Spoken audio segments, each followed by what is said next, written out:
So, folks, I wanted to take a look at this video, right? I wanted to take a look at this video by More Perfect Union, and in it, AOC goes and talks with MAGA voters about, I think, AI data centers. And I think that this is smart for a couple of reasons, but I haven't watched this whole thing. I thought might be a good way for us to talk about AOC's prospective run for president that is coming up. I think she's probably going to announce 8 months from now, maybe. If I had to take a wild guess, somewhere in February of next year. But that being said, let's see what's really happening in this More Perfect Union video. Went on a couple of months. My sister-in-law's ceiling come crashing down. Nobody from Amazon has bothered to say one word. It was 3 blasts a day, 7 days a week for months. This is unbelievable. What happens when you take Alexandria Ocasio-Cortez to the heart of the data center revolt? And they're just trying to say that no one should cover this? Yeah, and I'm sorry, but I'm on a Social Security check. I can't afford to do that. You didn't blow up your ceiling. No, I didn't. We wanted to know how voters who feel politically homeless, And raise your hand if your electricity bill has gone up and your water bill has gone up. from the black suburbs of Atlanta Are the local politicians supportive or what? to conservative rural communities, This is not a party issue, this is a people issue. That's right. So it doesn't matter what party you are, it's wrong. how are voters going to respond to a democratic socialist from New York? People want to call me woke, whatever. This is about power. With the Trump administration pushing for more data centers, I think this is a great example, by the way, of what I've been talking about when I talk about material needs not being met, and those material needs not being met, radicalizing people, opening up doors or possibilities that hadn't previously been open to them, or even mentally possible for them. Okay, yeah, she's gonna shoot for president. Yeah, look, I've been saying this. I saw her give speeches at the rallies against the redistricting after the Civil Rights Act was struck down. She's talking like she's going to run for president. She is doing what she would need to be doing if she was running for president. So I think she's absolutely going to run. And I think this is part of that. I think this is part of her strategy. In part, I think that it is likely she's still, to some degree, testing the waters of whether she's going to run for president or Senate. But I think she's leaning more towards president as time goes on. The AI race is a big deal. The construction of colossal data centers. We have to get this stuff built. where does that leave regular people like Beverly Morris? Well, I feel trapped because I have no way out. How is the backlash against a data center boom the key to unlocking America's politics? We've never been more polarized. I just think we got to show up in these places and see these things for ourselves. Well, do you want to show us, there's been some damage to your house? Of course, yeah, sure, come on. Yeah. Pamela Felder purchased her dream home 3 years ago. So the first initial thing I saw was the crack in my porch. Wow. All the way across. All was well until explosive blasts started to shake her home earlier this year. It sounded like someone picked up my house and went boom. A week after that, that's when I started seeing cracks all throughout my house. And I found out they're putting a data center in my backyard. The 2 million square foot hyperscale data center is being built less than Please God, don't get Liz Cheney endorsements. I think AOC is savvy enough to know, not to actively court a kiss of death for a progressive campaign. a mile from Pamela's home. At least I would hope so. You can still see where the paint is ripped all the way up my stairs. I noticed the ceiling that looked cracked across there. My dad worked in construction, so Oh, he did? so if I you look like see? I'm really sticking my nose No, in here, I don't care. because I I'm want you taking to. a real look. And your neighbors are experiencing Wait a the same minute. thing. Wait a minute. Fuck yeah. Look at that. We love to see a potential presidential candidate being respectful and taking off her goddamn shoes when she goes in somebody's house. All right? We love to see it, folks. We love to see respect for ordinary people. I don't care. Because I I'm want you taking to. a real look. And your neighbors are experiencing the same thing. We're all sending letters out to the blasting company. And what are they saying when they deny it? They said my house was settling. Oh, so everyone here's Everyone's house is settling settling at the same time. At the same time. Pamela's neighbor also came by and insisted we see a giant sinkhole she said was caused by the blasts. Holy shit. Makes you want to cry. No one's listening. Why a data center? Why now? Why here? Unprecedented amounts of money are behind the race to build. Meta is... I mean, why here, why now? It's because they have the money to do it, and the entire ethos for every single one of these AI data companies is just... It's the Silicon Valley ethos blown up on a $1 trillion+ of investment revenue or investment money. And it's move fast and break things. And if the things that are being broken are just now your houses and your communities and your air and your water supply, and like that's what's being broken, and people thought move fast and break things was all good and dandy when it was, oh, you're going to move fast and break things like your own website. Like, okay, I guess. But it has moved beyond that to move fast and break democracy, move fast and break whether or not you have clean drinking water. It is extraordinarily evil, and it's fueled by a truly vile amount of investment capital. Investing $600 billion. What the fuck is causing the blasts? It's construction on these massive, ginormous AI data centers. Right? They're blasting out a lot of the necessary space because they want to do it very quickly, you know? In data center infrastructure through 2028. OpenAI has pledged over $400 billion. By the way, we'll see if a lot of that money winds up materializing in the next year or two. I am still very firmly in the camp that, like, by the time we make it through this year, the AI industry is going to be in deep shit because of the economics of it just don't work out.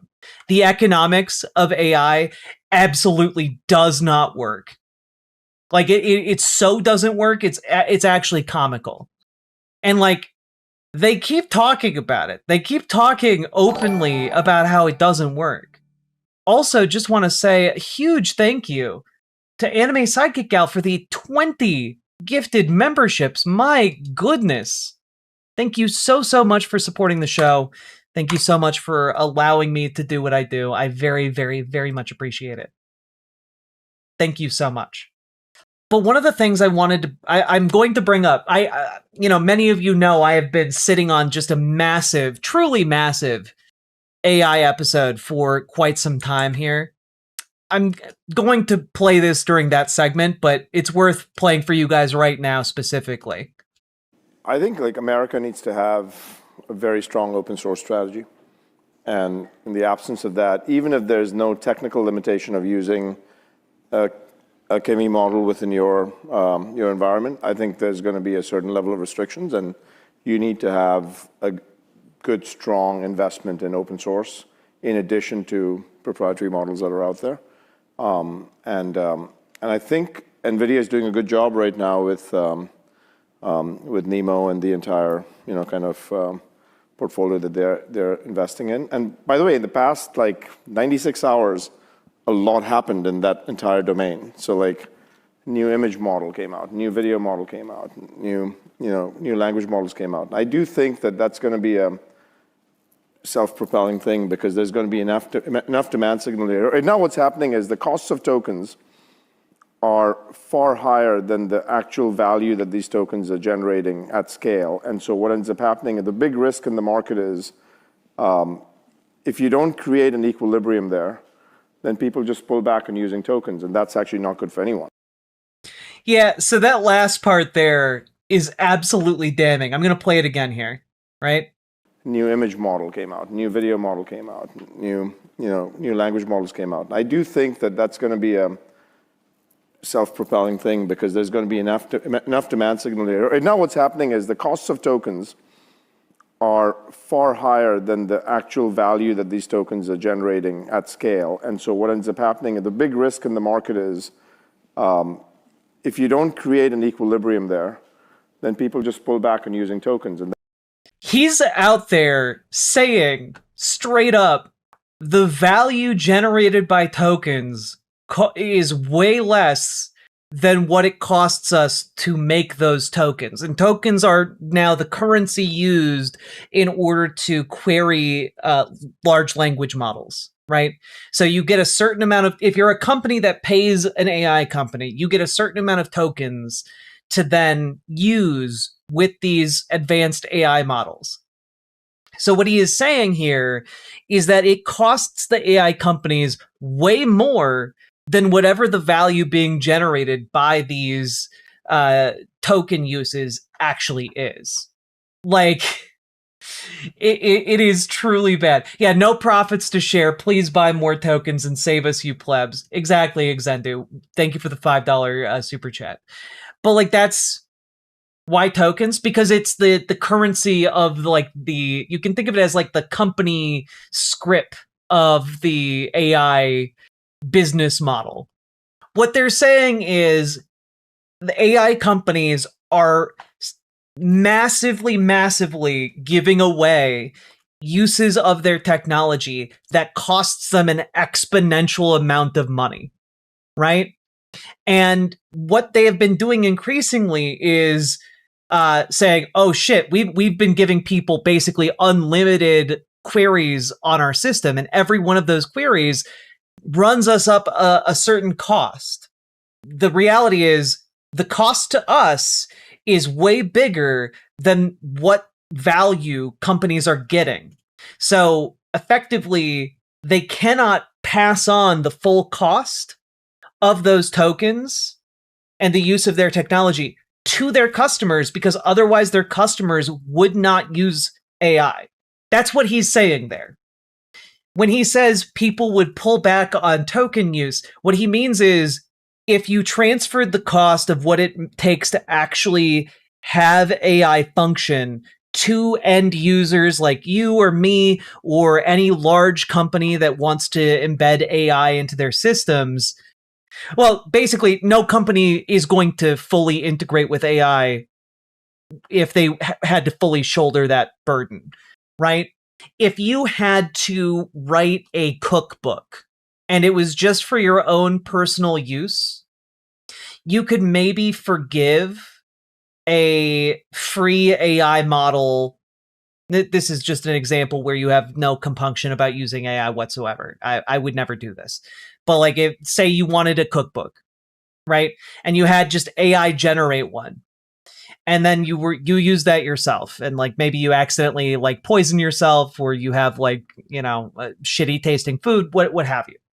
That's one thing. But in the vision for the future that these people have, you actually, as the end user, pay the AI to generate you this work, this cookbook. And suddenly it's a lot different mentally for end users if you had to pay, you know, $100 to generate this cookbook and it was full of shitty recipes and poisoned you, like, you would suddenly be like way less forgiving of the errors in that book because you had to pay $100 for it when you could have just put in the work yourself to like put together your family's recipes. So like it's a big problem with AI. Not to get too sidetracked here. I just don't see that there is necessarily a future where by 2030 they are still plowing ahead with this. The real estate company responsible for this site just closed a $3.25 billion. I'm still not sold that AI does enough to be worth the hype. It absolutely does not do enough to be worth the hype. All of the venture capital going into AI right now is basically being justified to investors as you aren't investing in what AI is right now. You're investing in what AI could be 5 years from now, 10 years from now, right? And the thing is, all of those promises that are being sold to investors are bullshit. AI, as it stands with large language models, cannot do the things that they are saying it can do. Not even in its best, most perfect form. So, like, it's a massive, massive scam, and the bubble is going to pop. The question just is when does it pop? And I think that question is answered by whenever these companies start, out of necessity, needing to pass on costs to their customers in order for their companies to continue to function and to justify the investment capital. And you're already starting to see that happen. And I think we're going to start seeing it happen more and more. And suddenly people are going to be like, well, I fired a third of my workforce and now I have to hire them all back. You're going to start seeing those stories pretty soon. Funding round. If these tech folks love these data centers so much, put it in your backyard. That's right. That's right. Or put it in your backyard. Put it away from people's homes. This is why we're saying we need to slow the roll on this, because they're moving fast. We're just saying what engineers would call a solution looking for a problem. Even outside of the ethical issue, a lot of AI is what engineers would call a solution looking for a problem. Okay, I was also going to hold on to this because I don't want to get too sidetracked, but this is from a 2026 report on AI engineering. Basically, oh, look at that. Output is up. Impacts of high AI adoption on engineering throughput.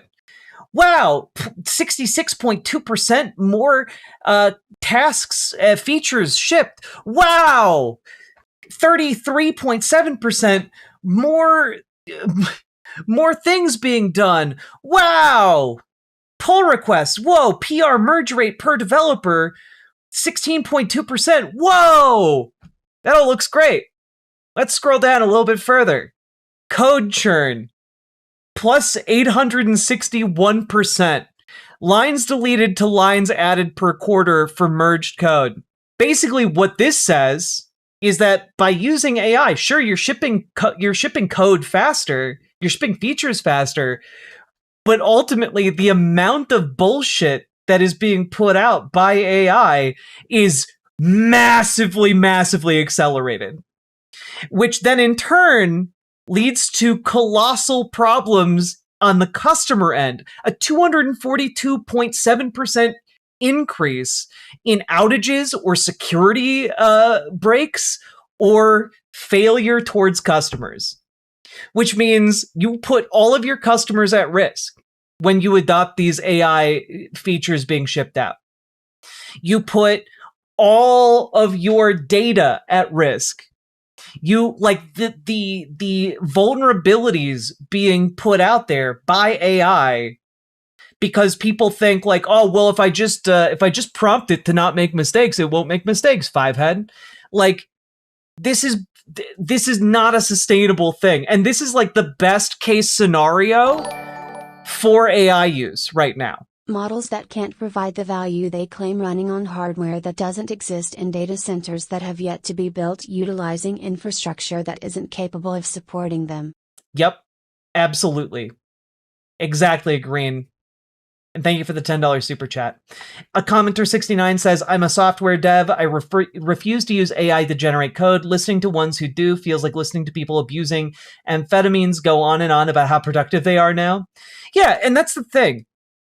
You might be more productive, seemingly, but the second anything goes wrong, you have no idea where it went wrong, what kind of shit this thing output.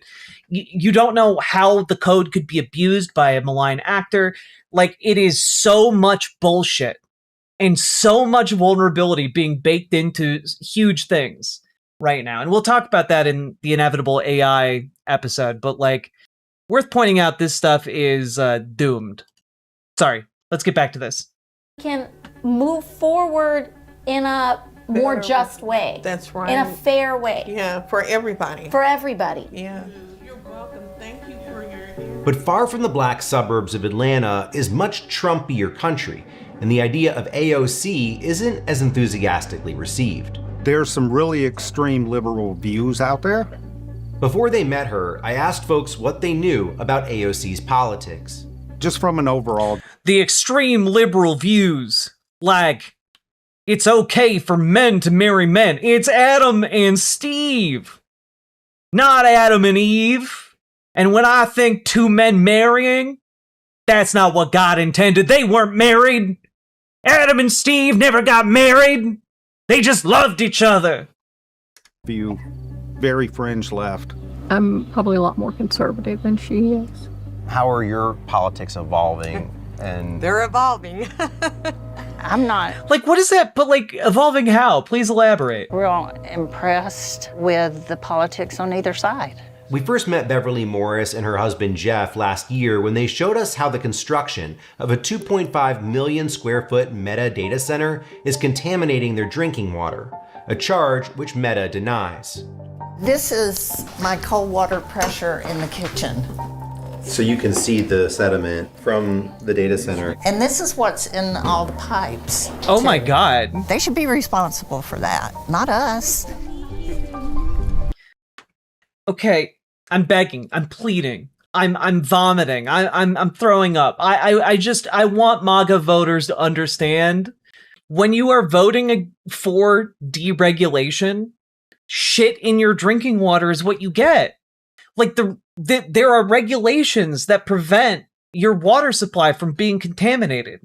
When you vote into power people who are going to deregulate systems, what that translates to is shittier buildings that are going to be more prone to collapse.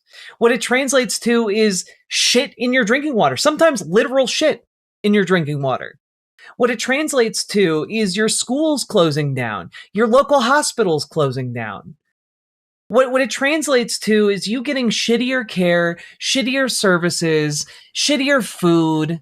Like, it translates to going backwards to a time when we didn't have all these protections that our forefathers fought for. You know, people fought and died to have the regulations we have now. You know, the saying when it comes to OSHA regulations, for example, is that they're written in blood. And that goes for a lot of different regulations in this country. God, I'm pleading with you guys. When you start experiencing this kind of exploitation, regulations are designed to protect you from this level of exploitation. When we were here last year with them, Meta was still building this data center, but now it's operational. I worry about using the water for everything. Yeah. I don't use the water for cooking anymore. I did for a while, you know. I thought, oh, you know, I've got to use it. Right. I wouldn't drink it. I haven't drank the water here in it should years. This is my view, but it should be a right for you to be able to turn on your tap and drink what comes out of it. The Morrises aren't alone. God, look at that comparison right there. Holy fuck. But like that is what corporate exploitation does to everybody. They don't give a shit that you have to drink the shit water because the people who run the company will never have to put up with that. Ever. Because they have more money than God. Should be a right for you to be able to turn on your tap and drink what comes out of it. The Morrises aren't alone. Other residents also came to us with stories of their contaminated water. This is the sediment that it's picking up.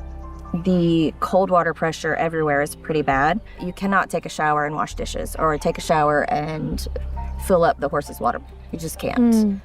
Our refrigerator broke, our HVAC broke. We have issues with the pool. So anything that's water related, we have issues with. And this is the filters from the filtration system after we pull it out. So. And you used to change those filters once a year, or? Yeah. I think typical people are probably 6 months to a year. Yeah. And now you're doing it once a month? Yeah. But you feel stuck, right? You feel like you can't, even if you wanted to move, you can't. No, not and be able to get the value that we've put into our home. Well, let's keep going down the line here, Connie. Our fight is in Coweta County. We just had a large parcel of land rezoned for a data center, but we don't know who it is yet that's coming. And I'm Tina. I live in Oxford, Georgia, and it's the Amazon data center. We're not just fighting Facebook or Amazon. or any of these data centers. That's not who we're fighting. We're fighting the entire institution that allows it. They think people aren't paying attention. They'll go sniffing around, jiggling every door handle to see what county they can push these things through on. It is necessary. I understand the need for it. It's not, though. Like, that's the thing. It's not. I desperately want to, like, shake these people by the shoulders and be like, what has AI done for you? Like, you, like, retired lady, what is AI doing that is so necessary for your life? How is it making your life better at all right now? Like, it's not. It's not making anybody's life meaningfully better. Like, genuinely, it's not. It's making people dumber. It's making people sadder. It's making people more isolated. It's making people more easy to advertise to, I suppose.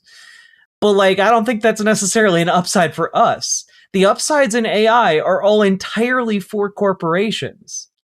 Yeah, mass surveillance. Yeah, exactly. But the manner in which they're going about it is not only wrong, it doesn't even make sense. I don't blame Amazon. I don't blame those businesses. You know what, with Otro? Exactly. Clean water is more valuable than AI. 1000%. I think these people would take clean water over any AI technology any day of the week. And I'm pretty sure most human beings would take clean water over AI in basically every aspect. Well, like, but the thing is, Grits, when we talk about large language models and, like, the need for these gigantic corporate data centers, you don't need the massive data centers they're building to have niche AI uses, right? You don't need what they are building, the system that they have created that is polluting water on a mass scale and, like, destroying the environment, destroying our society. You don't need any of that for the kind of AI use that is used for, like, specialized research, like in the medical field, for example. You can still have that. There's just nothing that these public-facing large language models do that is useful for the average person at all. Like, also, for those of you who don't know, don't use AI transcribers for when you go to the doctor. Don't do that. There have been numerous cases now of people getting misdiagnosed because AI transcribers transcribed the notes wrong. Like, just say, no, I'd rather you didn't do that when your doctor asks you. I also tell them no. I'm our government. That's who's supposed to be taking care of me. My commissioner should have been looking after our community. Our governor should be looking after our state. Like, it goes up. A business is a business, and it's about making business, and they don't care what they're doing to people. Right. They don't, and that's a shame, but they're greedy and they don't care. That's the way it is. Yeah.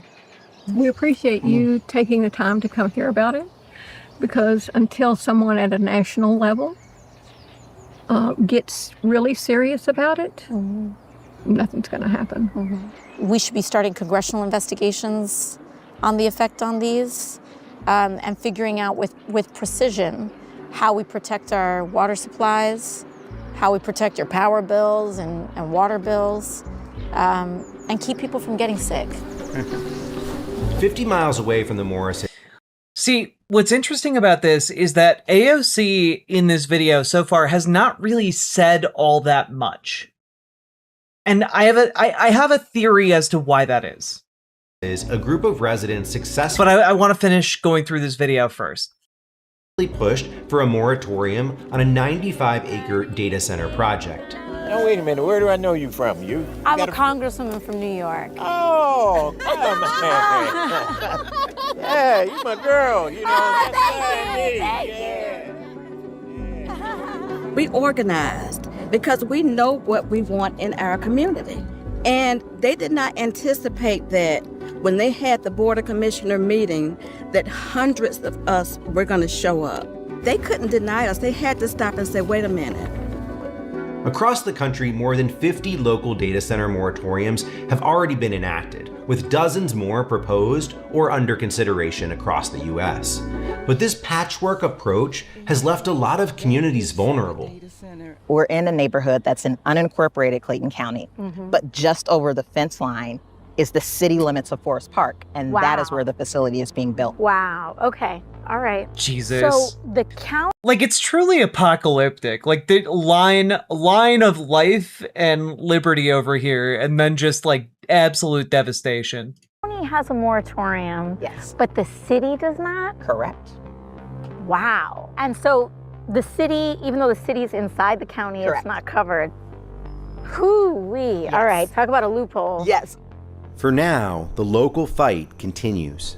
The community has said we want walkability in our neighborhoods, we want clean air, we want clean water, but we have to keep fighting. It's like a continual fight. It's like we're surrounded by piranhas, that just keep trying to pick at us, but we just keep fighting. Oh, wait, was that Ruwa Romman?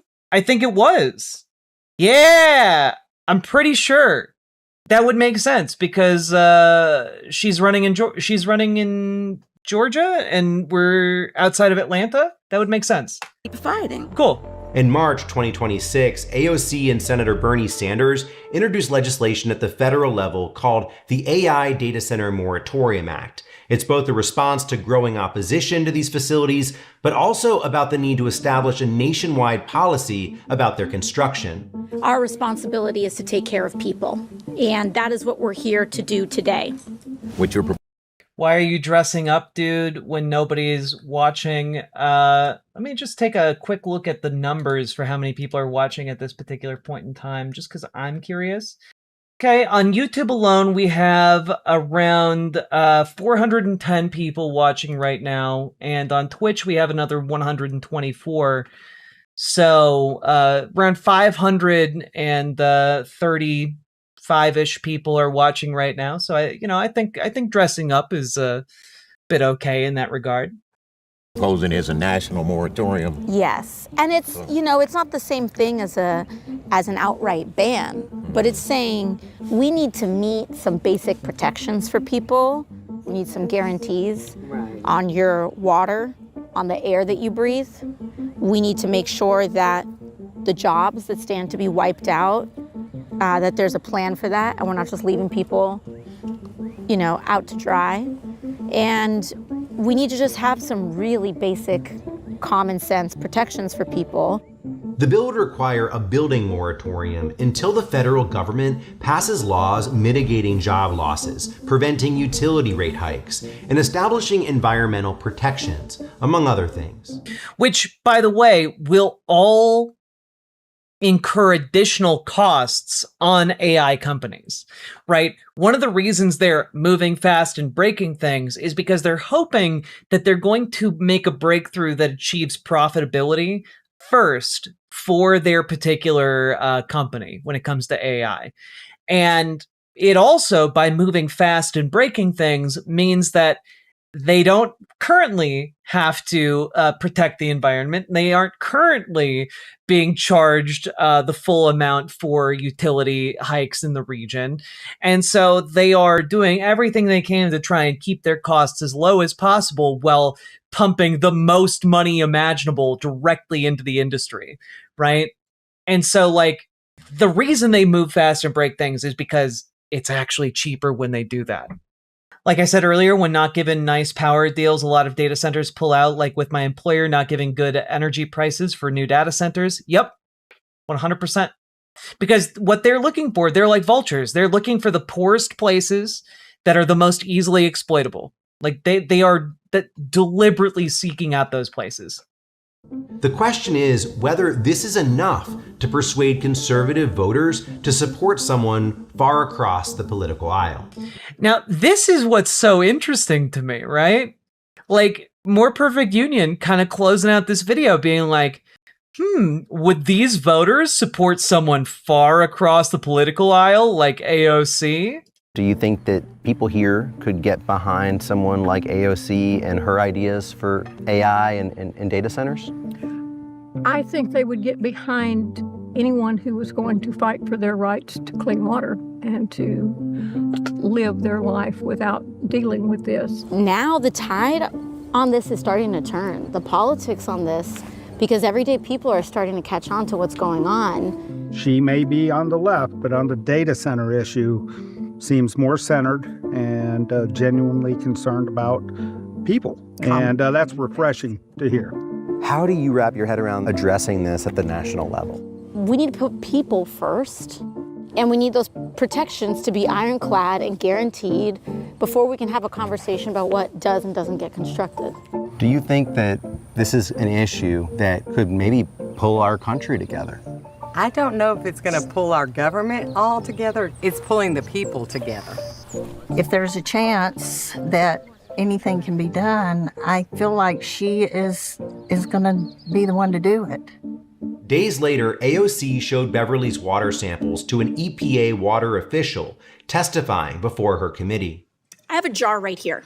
The only difference between the clean water and this was that data center. I have another one as well. This is what the drinking water now looks like next to that data center. And I think both of us can agree that neither one of these things are drinkable. So as soon as I get back to the office, I will be looking into exactly what you've just talked about, because anywhere, whatever type of construction it is a priority to ensure that water quality standards established by EPA are being met. There are a lot of people with a lot of money who don't want to see this thing slow down. They're like, the train's moving fast, we can't afford to stop, doesn't matter, we'll figure it out later. I've been in a lot of political fights that have seemed insurmountable before that we've won. 1, 2, 3. No data center. No. I just don't believe in impossible. I just think that, you know, if you think something's impossible, it's just that's an imagination problem. We're going to keep. Okay, not like, come on, she's running for president. She's running for president. She's running for president. Like, you're not going into rural Georgia with like a, you know, progressive running for Senate in tow, and like talk to rural voters if you're not planning on doing that. And you know, I can understand like why some people would like watch this and like cynically think like, oh, like she's trying to convince these specific Trump voters, and that will just never happen. But my theory going into this video, and I think it's been validated by the end of it, is that what she's doing is a PR tour. Like, this is not for the people in the video, though I'm sure they felt differently about her after meeting her and talking with her about this issue, right? I think what's happening here is that she is setting up a situation where other people see it, whether conservative or Democrat, or especially independent, and they think, here is somebody who is reasonable and who actually gives a shit about rural people. And it's on a subject where she doesn't have to make any concessions to a conservative framework. Instead, all she has to do is like actually mean that she wants these people to have clean drinking water and like not have their air polluted by AI data centers. And so like, I think that she picked a very safe issue to basically introduce herself to a lot of rural Americans who care about AI data center stuff. Because I'm guessing, going out on a limb, this was posted like a week ago. It has over 1 million views now. And I am curious here. Yeah, like not every More Perfect Union video has over 1 million views, but like this one does. And I would wager a portion of it is related to the fact that, you know, folks in rural communities are sharing videos like this, being like, hey, someone's listening to us. Because I can tell you, like, when you are organizing on the ground, like, people do pay attention to stuff like this. Like, if you are organizing, especially around one issue in particular, you know who in Congress is your friend on that issue. And so I think that she has played her cards very deliberately in order to cultivate enough allies in Congress where if she was elected president, she would be able to get shit done, right? And like Begrackled, I 100% agree with you. I don't want her running for president yet either, right? I don't want Doc running for president, yet. I want to believe she's building a left caucus in the Senate. I mean, I think she's doing more than just building a left caucus in the Senate, right? And she's doing more than building a left coalition in the House. Like, I think that there is right now a very unique and limited time opportunity for her to run. An opportunity that isn't going to come again. Like, there is a time right now, a window open right now that isn't going to be open in 2032 or 2036 for someone who is, you know, a socialist endorsed by DSA to actually have a shot at winning the presidency. She's the most popular politician in America.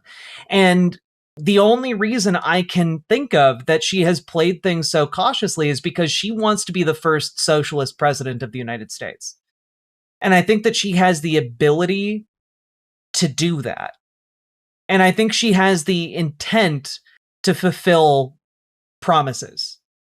Like, I would prefer we live in a world where she runs for Schumer's seat and has more time to cook in Congress. But genuinely, I look at the current field of potential candidates in 2028, and I see no one who is up to the task of hauling the sorry state of our country across the finish line through all of the fucking changes we need to get done in just 4 years. She's the only one who I think actually has the grit and genuine inclination to do it, you know? So that's kind of where I'm at with her. And I think much like a Mamdani situation, if she is able to actually get results, it would do far more than any Senate seat could possibly do to validate the socialist and leftist movement, progressive movement in the United States than basically anything else. You know, I like looking at the field, like the next closest on the left would be like who? JB Pritzker? Maybe? Like, I wish the situation was different, but I don't see anybody else. And that, I think, like, Chris Van Hollen, I don't think is angling to run for president. I think he's angling to run for Senate Majority Leader, if I had to guess. Like, I also don't think Ro Khanna has the national profile to be able to run. Like, I'm not convinced he's going to in 2028, but we'll see, you know? So, like, that's kind of where I'm at. Like, I think that there has been good politicking here to position herself in a way that is beneficial. And I don't view this as her trying to, like, oh, she's going to win over MAGA. I view this more as messaging to folks like us who are the most likely ones to see it, and to independents who are thoroughly frustrated with Trump. Like, and I guess more than anything, if to the extent any of that was intended for MAGA folks in rural areas to see, I would imagine it is there to soften opposition to her rather than eliminate it altogether, you know? Because essentially, I think in 2028, it's going to be really important for MAGA not to see the person coming into power as the absolute devil. And I think that is something that she is pulling off. And it's worth remembering, she's popular even among Republicans. So, like, when you include Republicans, she is the most popular politician in the country right now, on the left or the right. And that's really saying some shit.